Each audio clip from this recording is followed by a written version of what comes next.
एक बार फिर से स्वागत है आपका हमारे यूट्यूब चैनल में। ड्यू एसओएल एनसी वेब या फिर रेगुलर, आप चाहे किसी भी कैटेगरी के स्टूडेंट्स हैं, सेमेस्टर 1 में बीए प्रोग्राम, अगर आपके पास पब्लिक एडमिनिस्ट्रेशन का सब्जेक्ट है तो ये मोस्ट इंपॉर्टेंट क्वेश्चन आपके एग्जाम में सेमेस्टर 1 में आने वाला है। और जो ये क्वेश्चन है वो ये है कि ब्रिटिश भारत में सिविल सेवाओं की संरचना क्या थी। ठीक है, यानी कि जब ब्रिटिश का यहाँ पे टाइम था, जब अंग्रेज यहाँ पे शासन करते थे, उस टाइम पर हमारे देश में सिविल सेवाएं किस प्रकार की हुआ करती थी, क्या क्या पद हुआ करते थे, और फिर आज़ादी के बाद उसके अंदर क्या क्या चेंजेस आए। तो इस तरीके का ये क्वेश्चन आएगा। इसको कैसे एक्सप्लेन करना है एग्जाम में, क्या आंसर राइटिंग है, ये पूरा डिटेल वीडियो आपके लिए होने वाला है। और एक और चीज़ बता दूं, हम सबको अब शॉर्ट्स देखने की इतनी आदत पड़ गई है ना कि लॉन्ग वीडियोस हम लोग देखते ही नहीं है, या फिर आधा वीडियो छोड़कर हम ये सोचते हैं कि शॉर्ट में हमें नॉलेज मिल जाए। शॉर्ट में नॉलेज मिल सकती है लेकिन उतनी नॉलेज नहीं मिलेगी कि आप एक एग्ज़ाम में आंसर राइटिंग कर पाएँ। इसीलिए शुरू से लेकर एंड तक इस वीडियो को अच्छे से देखिए, और जो कुछ भी आप देखेंगे उसको प्लीज़ रिक्वेस्ट है आपसे, आप अपनी एक नोटबुक में खुद से अपनी हैंडराइटिंग में लिखकर नोट्स भी ज़रूर बनाएं, ताकि एग्जाम तक वो चीज़ें आपको याद भी रहे। स्टार्ट करते हैं civil services under British administration, यानी कि जब अंग्रेज़ों का यहाँ पे शासन था तो हमारे देश में जो सिविल सर्विसेज थी वो किस प्रकार की थी, उसके बारे में इसके अंदर हम समझने वाले हैं। पहला पॉइंट है हमारे पास सिविल सेवाओं की संरचना, यानी कि किस प्रकार से सिविल सेवाओं की संरचना हुआ करती थी, तो उसके बारे में हम बात करेंगे। ब्रिटिश ईस्ट इंडिया कंपनी का नाम आपने सुना होगा, अंग्रेजों के द्वारा भारत में स्थापित की गई थी। तो ब्रिटिश ईस्ट इंडिया कंपनी के समय जो सिविल सेवाएं होती थी उनको 3 कैटेगरी में डिवाइड किया गया था। पहली थी सेना, दूसरी है नौसेना, और तीसरी है वाणिज्य मामले।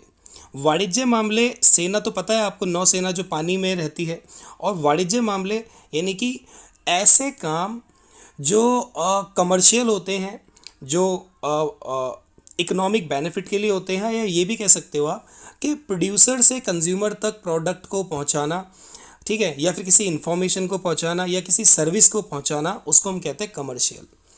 तो यहाँ पे 3 तरीके की कैटेगरीज हैं जिनके लिए सिविल सेवा की संरचना की गई है। तो जो लोग वाणिज्य गतिविधियों में शामिल होते थे, यानी कि कमर्शियल एक्टिविटी में इंक्लूड थे, ठीक है, तो उनको क्या किया जाता था, सेना और नौसेना में काम करने वाले लोगों से अलग करने के लिए सिविल सेवाओं का शब्द का इस्तेमाल किया जाता था।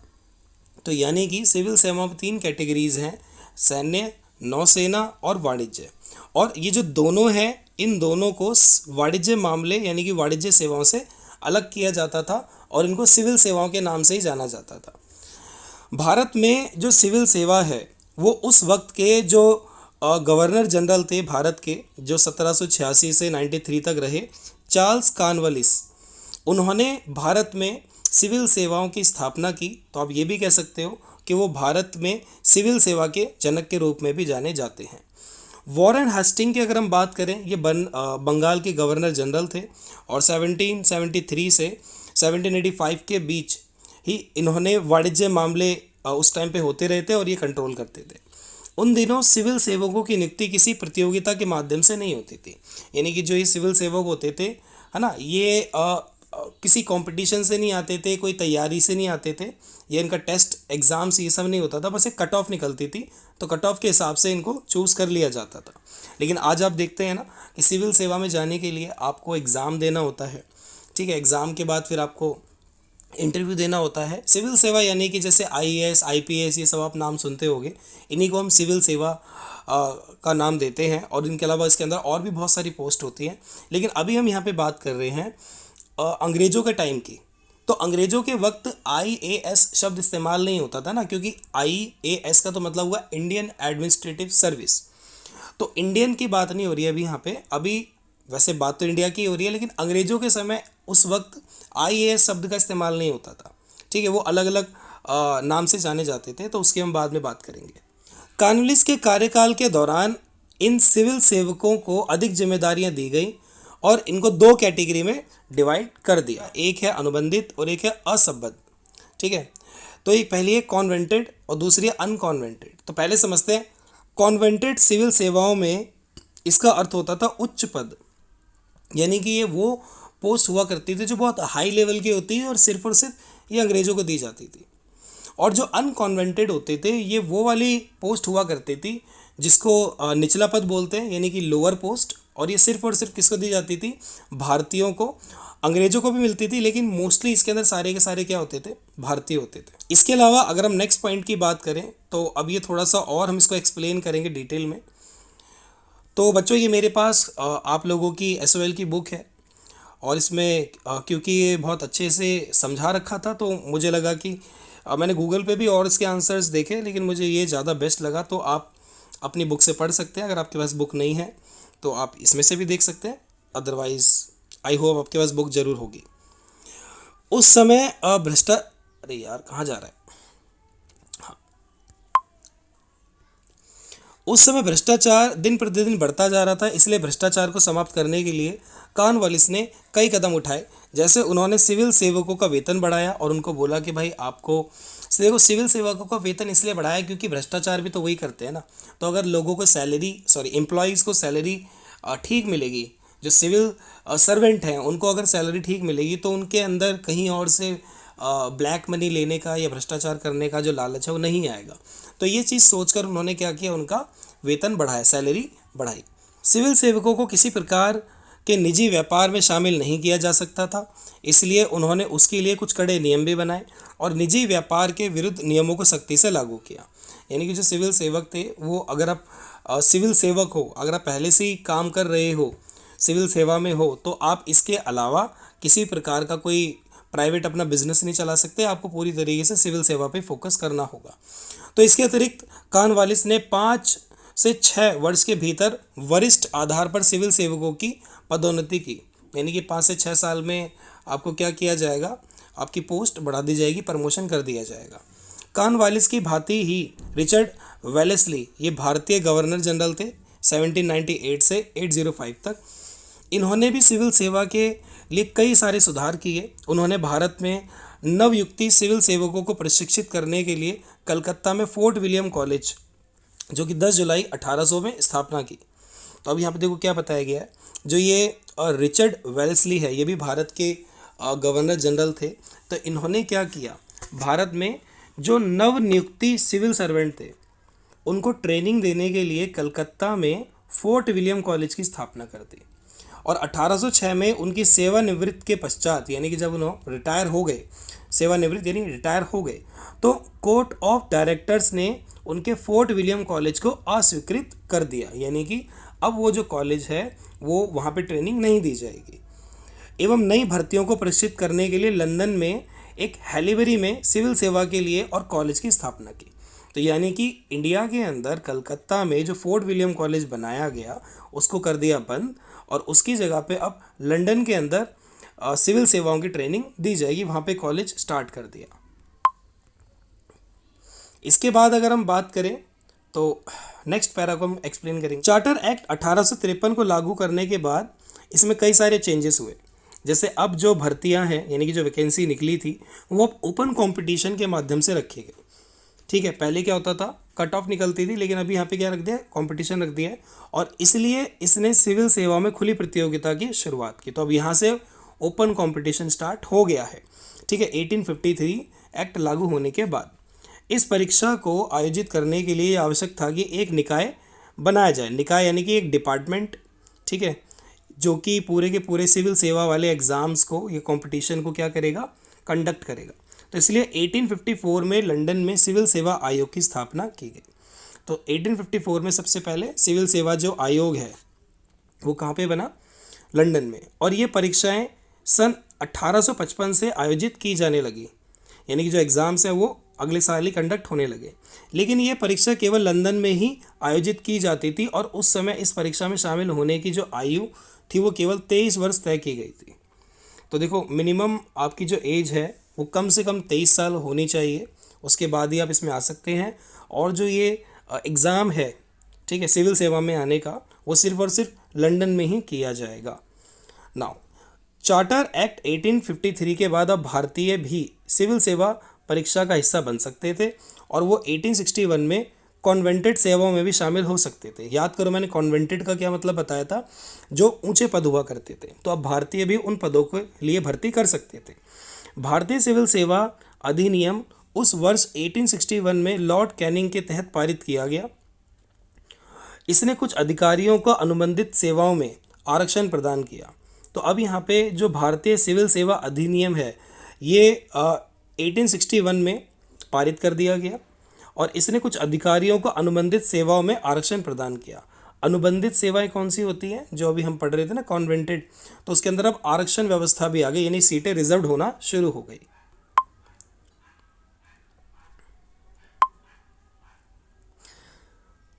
यह परीक्षा केवल अंग्रेजी भाषा में आयोजित की जाती थी और यह ग्रीक एवं लैटिन की परंपरागत शिक्षा पर आधारित थी।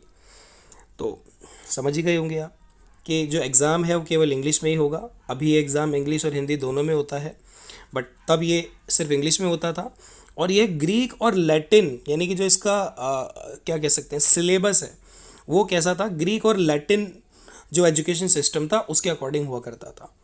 फिर 1885 तक इस परीक्षा में बैठने की आयु 23 साल थी, जिसे 1860 में घटाकर 22 कर दिया गया। और आजकल ये जो एज है वो 21 है, आपको पता होगा, नहीं पता तो अब पता लग गया होगा। साथ ही ये परीक्षाएं अब तक लंदन में आयोजित की जाती थी, लेकिन अब 1863 में रविंद्रनाथ टैगोर के बड़े भाई सत्येंद्रनाथ टैगोर, दोस्तों आपने रविंद्रनाथ टैगोर का नाम सुना होगा, उनके बड़े भाई भी थे सत्येंद्रनाथ टैगोर, ऐसे पहले भारतीय बने जिन्होंने भारतीय सिविल सेवा की परीक्षा को उत्तीर्ण किया।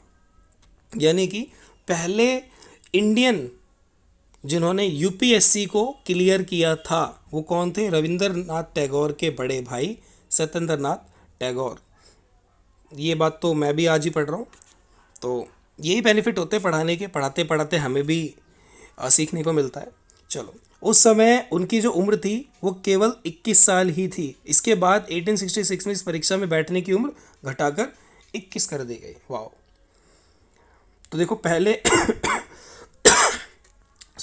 पहले जो यूपीएससी में एग्ज़ाम देने की उम्र थी वो 23 थी, फिर 22 हुई, और जब सत्येंद्रनाथ टैगोर जो कि रविंद्रनाथ टैगोर के बड़े भाई हैं, उन्होंने इस एग्ज़ाम को पहले ही अटेम्प्ट में क्लियर कर लिया 21 साल की उम्र में, तो इसके बाद से जो इसकी एज है उसकी जो क्राइटेरिया एज है वो घटाकर 21 कर दी गई।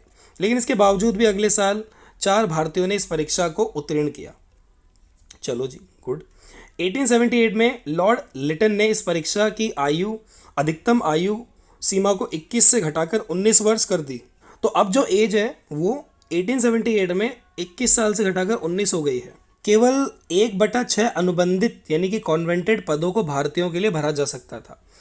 इसका क्या मतलब हुआ? इसका ये मतलब हुआ कि अब जो ये बड़े बड़े उच्च पद हैं ना कॉन्वेंटेड, इसमें केवल 1/6 ही भारतीय भर सकते हैं फॉर्म। इसका मतलब ये हुआ, आप ऐसे मान के चलिए अगर टोटल पोस्ट 240 हैं तो उसमें से केवल भारतीयों के लिए उच्च पद कितने खुले रहेंगे, उसका 1/6 कर लो आप, 40। यानी कि 240 में से केवल 40 पदों पर भारतीय कॉन्वेंटेड पोस्ट के लिए भर सकते हैं, जिन्हें स्थानीय सरकार द्वारा नामांकित किया जाता था, लेकिन इस विषय को एक राज्य के सचिव और वायसराय द्वारा अनुमोदित किया जाता था। तो वहाँ पे जो स्थानीय सरकार द्वारा इसको मतलब कि करवाया जाता था, ठीक है, नामांकित किया जाता था, और इस विषय को एक राज्य के सचिव और वायसराय द्वारा कंट्रोल किया जाता था। कुछ समय बाद ये बुरी तरह से विफल हो गया और इसे समाप्त कर दिया गया। सन 1885 में भारतीय राष्ट्रीय कांग्रेस की स्थापना हुई। जो कांग्रेस पार्टी आप नाम सुनते हो वो 1885 में आई, और इसने अपनी स्थापना के बाद सिविल सेवाओं में सुधार करने के लिए मांगे उठाई। तो इस कारण से इसने भारत सरकार का जो एक अधिनियम था उस वक्त 1919 उसमें चेंजेस किए, और 1924 में ली कमीशन ने सिविल सेवाओं में कुछ परिवर्तनों की सिफारिश भी की। सिविल सेवाओं में समान संख्या में ब्रिटिश और भारतीय सदस्यों को रखने का प्रस्ताव रखा गया। इसमें ली कमीशन के अनुसार ये प्रांतीय सेवाओं से पदोन्नत होने वाले 20% भारतीय होने चाहिए, साथ ही 40% भारतीय सीधे परीक्षा के माध्यम से भर्ती किए जाने चाहिए। सीधी भर्ती 40% ब्रिटिशों के समान प्रतिशत भी होनी चाहिए। देखो यहाँ पे देखो क्या चेंज आ रहा है। अभी इससे पहले हमने ऊपर वाले पैराग्राफ में ही पढ़ा था कि 1/6 जो सीटें होंगी वो भारतीयों के लिए रिजर्व्ड होंगी। उसके अंदर रिजर्व्ड मतलब कि भारतीय उसमें सिर्फ 240 अगर सीट है तो 40 ही ले पाएंगे, ठीक है, जो कि एक बहुत ही कम परसेंटेज हुआ, यानी कि 20% से भी कम हुआ। लेकिन यहाँ पर अब इन्होंने क्या बताया है, इसमें कुछ चेंजेस करने की जो बात की गई है, तो उसमें बताया गया कि जो पदोन्नत होने वाले 20% भारतीय यानी कि जैसे अगर प्रांतीय सेवाओं के अंदर अगर प्रमोशन किया जाएगा तो उसमें 20% भारतीय होने चाहिए, साथ ही साथ 40% भारतीय परीक्षा में सीधे एग्ज़ाम देके भर्ती होंगे, यानी कि जो अभी मैं 20% से कम आपको बता रहा था वो यहाँ पे बढ़कर 40% हो गया है। ठीक है, और सिविल सेवाओं के लिए सीधी भर्ती 40% ब्रिटिशों के समान होनी चाहिए, यानी 40% अगर ब्रिटिशेस हैं तो 40% उसके अंदर सीधे भारतीय भी होने चाहिए, और 20% कौन होंगे, जो पहले से ही काम कर रहे हैं भारतीय, उनका प्रमोशन किया जाएगा। तो इस तरीके से इन्होंने सीटों को उस वक्त रिजर्व किया। अब आता है औपनिवेशिक विरासत। तो मूल रूप से जो ये प्रणाली है वो अंग्रेजों द्वारा भारतीयों को विरासत में प्राप्त हुई। विरासत का मतलब आप समझते हैं ना, जैसे हमारे पूर्वज जो उन्होंने अपने समय पे किया था या बनाया था, ठीक है, अब वो तो ख़त्म हो गए, वो तो मर गए, ठीक है, उनके बाद जो उनका वंश चलता आ रहा है तो वो उन प्रॉपर्टीज़ को इस्तेमाल करता है, तो वो बनाया किसने, उनके पूर्वजों ने। ऐसे ही भारत के अंदर ये जो सिविल सेवा है, ठीक है, ये जो एग्ज़ाम्स होता है, तो ये जो पूरी का पूरा सिस्टम है यूपीएससी का, ये कहीं ना कहीं अंग्रेज़ों के द्वारा भारत को विरासत के रूप में प्राप्त हुआ। इसलिए इस प्रणाली का पालन भारतीय व्यवस्था द्वारा किया गया था, जिसे भारत में उपनिवेशवाद की विरासत के रूप में जाना जाता है। उपनिवेशवाद का मतलब होता है कि जब कोई देश किसी दूसरे देश पे अटैक करके या फिर उस पर कब्जा करके, ठीक है, अपना शासन चलाने लग जाता है, तो उसको उपनिवेशवाद कहते हैं। तो क्योंकि भारत अंग्रेजों का क्या बन गया था, उस समय उपनिवेश बन गया था, इसलिए भारत को जो ये सिस्टम है वो उपनिवेशवाद की विरासत के रूप में मिला है। इन अंग्रेजों ने लगभग 200 साल तक हमारे देश पर शासन किया, है ना। 1757 में 1757 में अंग्रेज भारत आए थे और 1947 में गए, तो 190 साल हो गए, जिसको राउंड ऑफ लगभग 200 साल ही बोला जाता है। ब्रिटिश ईस्ट इंडिया कंपनी की स्थापना के बाद अंग्रेजों ने भारत आना शुरू कर दिया। अब ईस्ट इंडिया कंपनी भारत में आ गई थी, तो ऑब्वियसली अंग्रेज यहाँ पे आ गए धीरे धीरे। उन्हें भारत में व्यापारियों के रूप में आना पड़ा, क्योंकि ट्रेडिंग एक्टिविटी के लिए ही आए थे, लेकिन बाद में वो सत्ता संघर्ष के माहौल में शामिल हो गए। यानी कि सत्ता संघर्ष का माहौल मतलब कि अब देश के अंदर जो राजनीति है या शासन है वो कौन चलाएगा, तो उस चीज़ के अंदर भी अंग्रेज लोग घुस गए, जो कि मुगल साम्राज्य के पतन एवं भारत में प्रतिद्वंदी मित्रों और डच व्यापारी कंपनियों की उपस्थिति के कारण से बना था। अब यहाँ पे देखो, भारत में ऑलरेडी कौन थे, मुगल्स थे। उस टाइम पे जब अंग्रेज यहाँ पे आए थे तो मुगलों का शासन चल रहा था, ठीक है। और भारत में प्रतिद्वंदी मित्रों, यानी कि भारत में कई सारे ऐसे दोस्त थे, मतलब ऐसे लोग थे जो अलग अलग देशों से ऑलरेडी भारत में आ रखे थे, जैसे फ्रांस से, डच से व्यापारी यहाँ पे आ रखे थे। तो उन लोगों की उपस्थिति के कारण भी उन लोगों का, यानी कि अंग्रेज़ों का यहाँ पे आना आसान हो गया, क्योंकि हम लोग उनसे भी व्यापारी गतिविधियों के माध्यम से जुड़े हुए थे, तो कहीं ना कहीं अंग्रेज़ों को भी इन्वाइट कर लिया गया। भारत पर अंग्रेजों के नियंत्रण के उद्भव का पता निम्नलिखित रूप से लगाया जा सकता है। अब अंग्रेज भारत पर कैसे कंट्रोल करते थे वो थोड़ा सा हिस्ट्री इसके अंदर हम जानेंगे।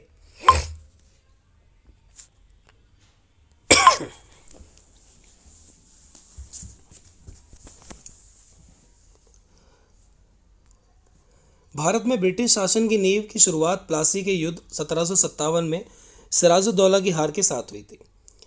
उसके शासनकाल के अंत ने भारत में ईस्ट इंडिया कंपनी के शासन की शुरुआत हो गई। प्लासी का युद्ध आधुनिक भारतीय इतिहास में महत्वपूर्ण विराम प्रतीक है, और ईस्ट इंडिया कंपनी, जिसका मूल उद्देश्य व्यावसायिक लाभ था, अब यह भारत में एक शासक क्षेत्रीय शक्ति के रूप में बदल गई।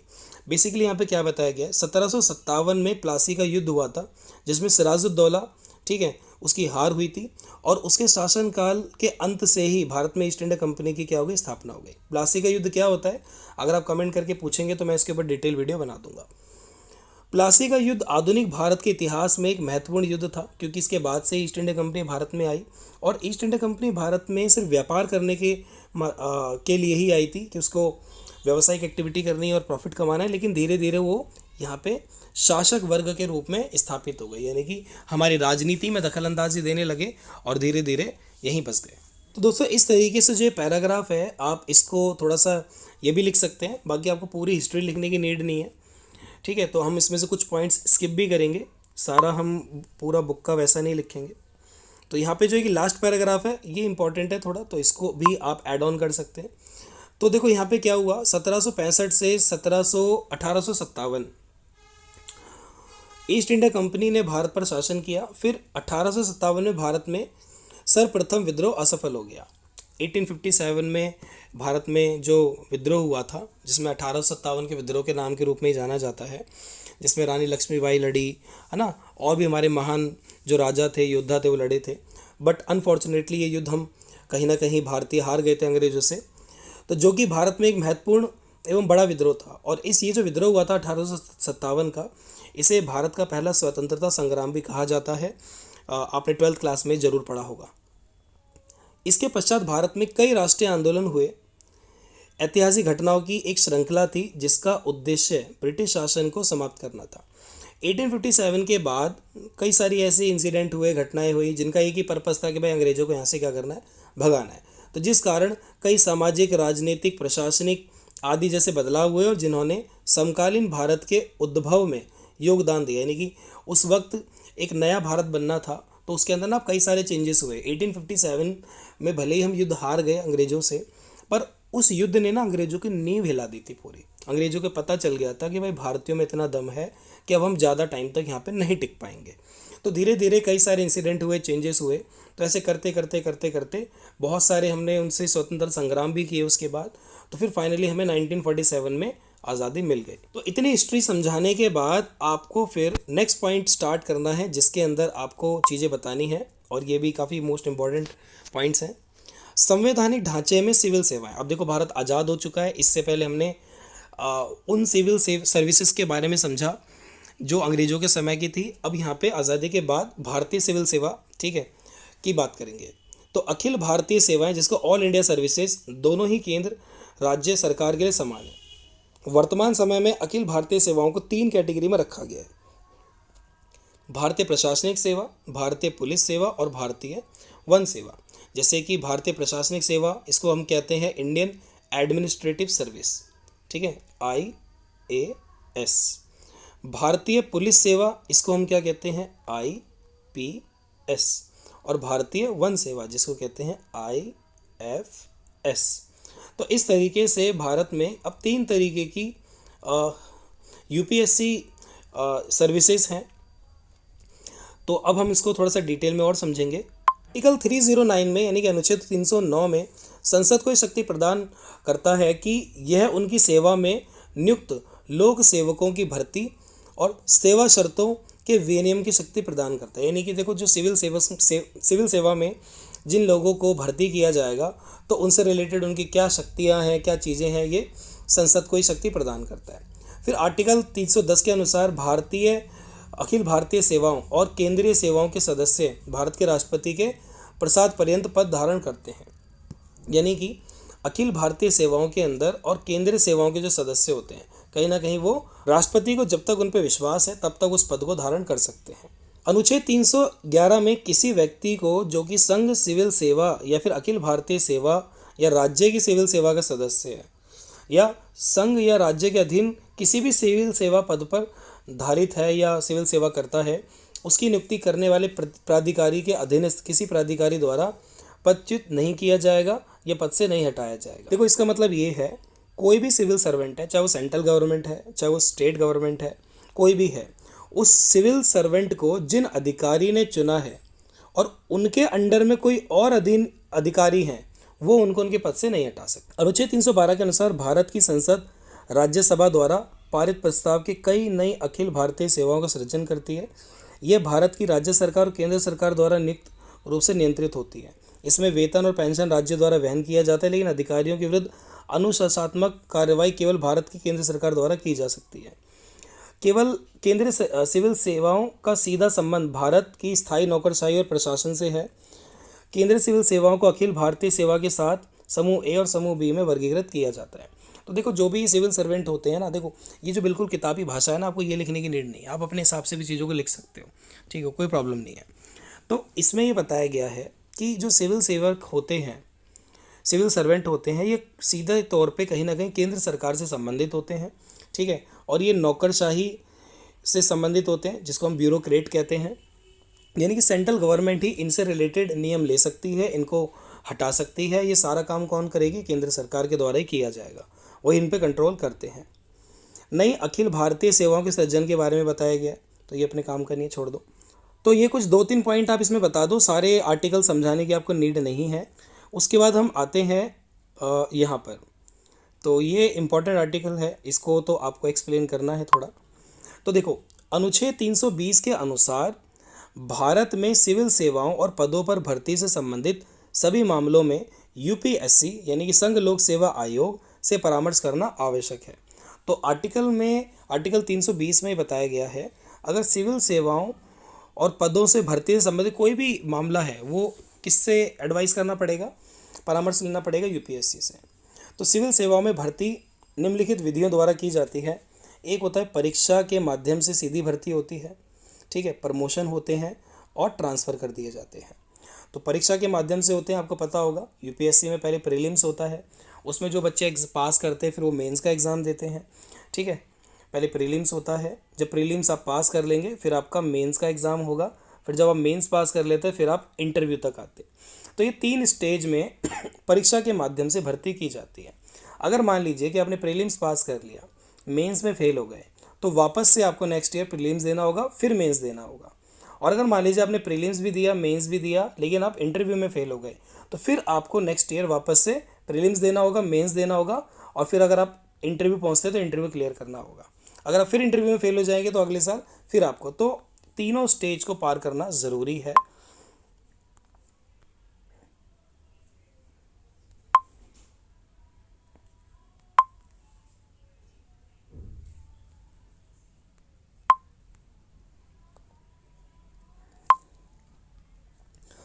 उसके अलावा जो लोग भर्ती हो जाते हैं और कुछ साल वो नौकरी करते हैं, तो कुछ सालों बाद उनका प्रमोशन हो जाता है, तो कुछ पदों को फिर वो संभालते हैं, और कई सारे सिविल सर्वेंटों का ट्रांसफ़र होता है तो फिर उन पदों को वो संभालते हैं। तो इस तरीके से भर्तियाँ होती हैं। संघ लोक सेवा आयोग की परीक्षा भारत में विभिन्न सिविल सेवाओं में भर्ती के लिए एक राष्ट्रव्यापी प्रतियोगिता परीक्षा है, मतलब नेशनल लेवल पे ये एग्ज़ाम किया जाता है। तो इसमें वही 3 चरण हैं जो मैं भी आपको बता रहा था, ठीक है। एक प्रीलिम्स का एग्ज़ाम होता है, एक मेंस का एग्ज़ाम होता है, और लास्ट में पर्सनालिटी टेस्ट जिसको इंटरव्यू कहते हैं। तेरे काम का ये बड़ा हुआ था। दे लो कोई बंद कर दो।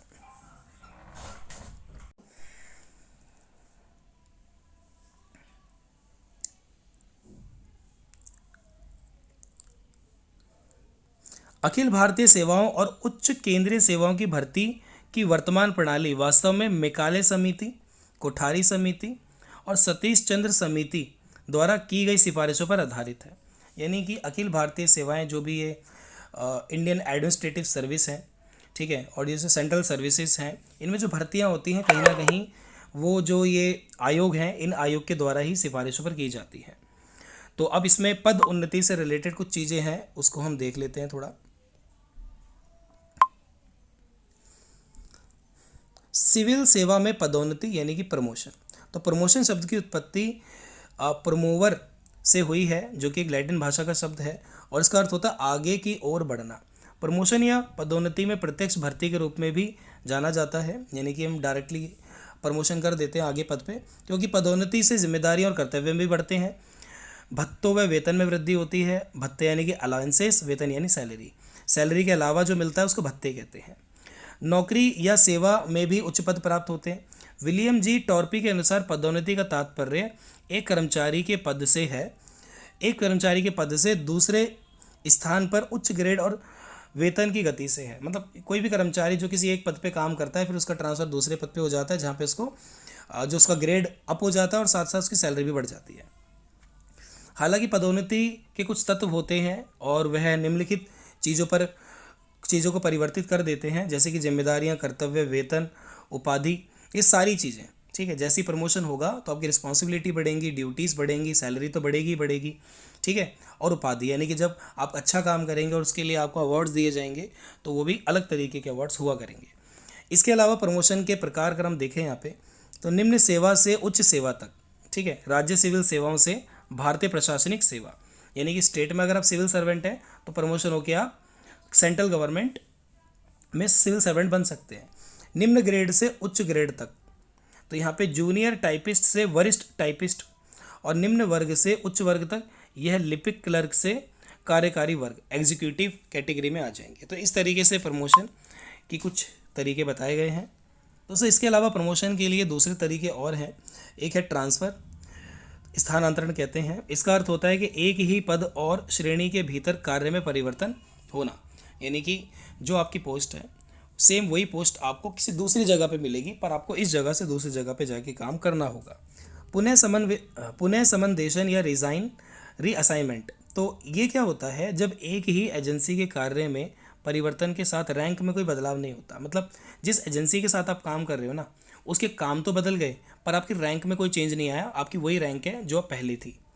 फिर आता है उन्नति, एडवांसमेंट। ये वेतन में वृद्धि को दिखाता है। अगर आपकी सैलरी बढ़ गई दैट मीन्स की प्रमोशन हो रहा है।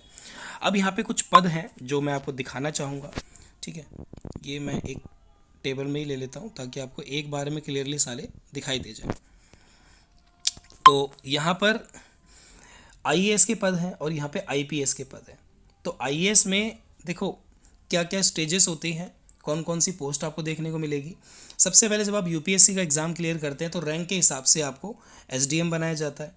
अगर फिर एसडीएम के बाद आपकी प्रमोशन होगी तो आपको एसडीओ बनाया जाएगा, सब डिविजनल ऑफिसर। उसके बाद आप एडीएम बनेंगे, उसके बाद आप एडीसी बनेंगे, एडिशनल डिप्टी कमिश्नर। उसके बाद फिर आप डिस्ट्रिक्ट मजिस्ट्रेट यानी कि डीएम बनेंगे।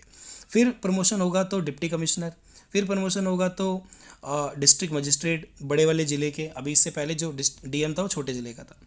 उसके अलावा डिस्ट्रिक्ट कमिश्नर, डिविजनल कमिश्नर, विभाग के प्रधान सेक्रेटरी, एडिशनल चीफ सेक्रेटरी और स्टेट के मुख्य सचिव। तो इस तरीके से आपकी पोस्ट देखने को मिलती है। ये सारी पोस्टें बढ़ती हैं सिविल सेवाओं में। अगर आप आईपीएस की तरफ हैं तो इसमें SDO, sub divisional officer of police, उस एसडीओ ओपी सॉरी, उसके बाद है ASP, assistant superintendent of police, SP superintendent of police, SSP, DIG, IG, ADG और डीजीपी। इस तरीके से आपको सिविल सेवाओं में पद उन्नति देखने को मिलेगी। इसके जो नोट्स हैं मैं आपको लिंक डिस्क्रिप्शन में दे देता हूँ। हिंदी इंग्लिश दोनों मीडियम में आपको मिल जाएंगे। तो दोस्तों ये था कंप्लीट आंसर आप लोगों के लिए। आई होप आपको वीडियो पसंद आया होगा। ज़रूर लाइक एंड शेयर करना, अपना कमेंट ज़रूर छोड़ के जाना कि आपको नेक्स्ट वीडियो किस क्वेश्चन पे चाहिए, क्योंकि मैं नेक्स्ट वीडियो भी इंपॉर्टेंट क्वेश्चन पे अब लेके आता रहूँगा ताकि आपके एग्ज़ाम्स की प्रिपरेशन बढ़िया से हो जाए। इसके अलावा अगर आपको कोई डाउट है तो आप कमेंट कर सकते हैं। शेयर ज़रूर करना, लाइक ज़रूर करना। मिलता हूँ आपसे अगले इम्पॉर्टेंट वीडियो के साथ जिसमें हम एक अगले इम्पॉर्टेंट क्वेश्चन को डिस्कशन करेंगे। Bye bye and wish you all the very best.